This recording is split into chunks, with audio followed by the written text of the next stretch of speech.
और परमात्मा बंदी छोड़ बताते हैं कि यदि तूने मालिक याद नहीं किया, सिर पे सींग दिए मन बोरे और एक धूम तो मच्छर उड़ा। अब वो धूम है ना तेरी, वो तो तेरा कूलर और वो ही तेरा पंखा और वह मच्छरदानी। और एक आधे कर्महीन की वह धूम भी कट जाती है, कीड़े पड़ जाए उसमें, वह काटनी पड़े, वह रह जाती है फिर 8-9 इंच की। और फिर उसने ऐसे करता बैठा बैठा, वो सुविधा भी छीन क्रमहीन प्राणी की कि थोड़ी बहुत लंबी धूम होती तो मच्छर उठा लेता थोड़े बहुत। अब क्रमहीन के वह धूम भी कट गई। तो जितने पाप करेंगे हम, उसी की एवरेज में, उसी की रेशो में, प्रत्येक योनि में उतना ही कष्ट।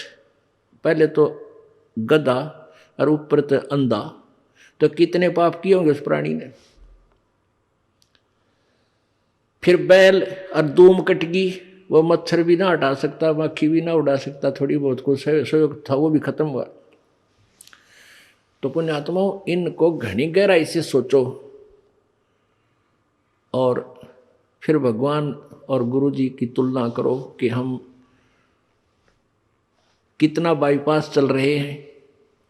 फिर क्या बताते हैं, कंध जुआ जोते कुआ, कंधों का भुस खावे। ओहो,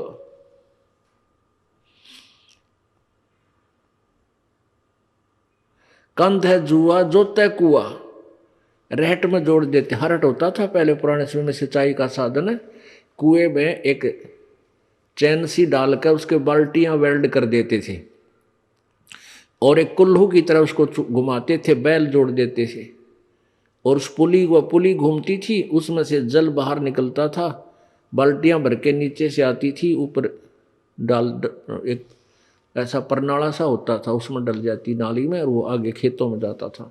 तो बैल को सुबह जोड़ देते, शाम तक वो उसका लठ मारते, अपने आप चलता रहता सिंचाई करने के लिए।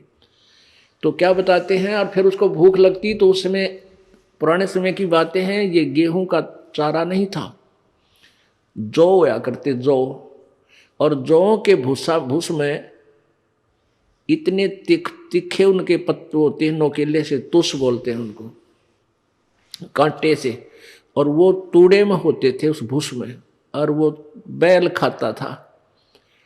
जौ के भूस को बैल जल्दी से खाएगा नहीं, वो तो जब खाएगा जब उसको ये दिख ले तेरी मृत्यु होगी, भूखा मर गया, तब उसको खाता है और कट्टे मुंह में चुभते हैं और ऐसे मुंह करता है धीरे धीरे। हमने खूब देखा ऐसा। तो पुण्यात्माओं, वो दुख उस प्राणी ने कैसे ले लिया?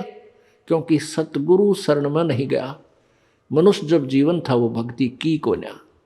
तो ये सारी बातें याद आपको दिला करके आपके हृदय में परमात्मा की भक्ति प्रवेश करने योग्य बनाया जा रहा, ताकि आप दृढ़ता से, और डर के भय बिन भक्ति नहीं होती, और भय ज्ञान से होता है।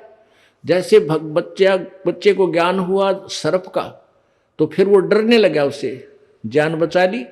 ऐसे ही हम आपको ज्ञान करा रहे हैं, आपको ज्ञान हो जाएगा तो आप इन पापों से उल्टे हटोगे और आपका जान बचेगी। जान बचेगी मतलब आपका मोक्ष हो जाएगा, 84 लाख योनियों के कष्ट से आप बच जाओगे।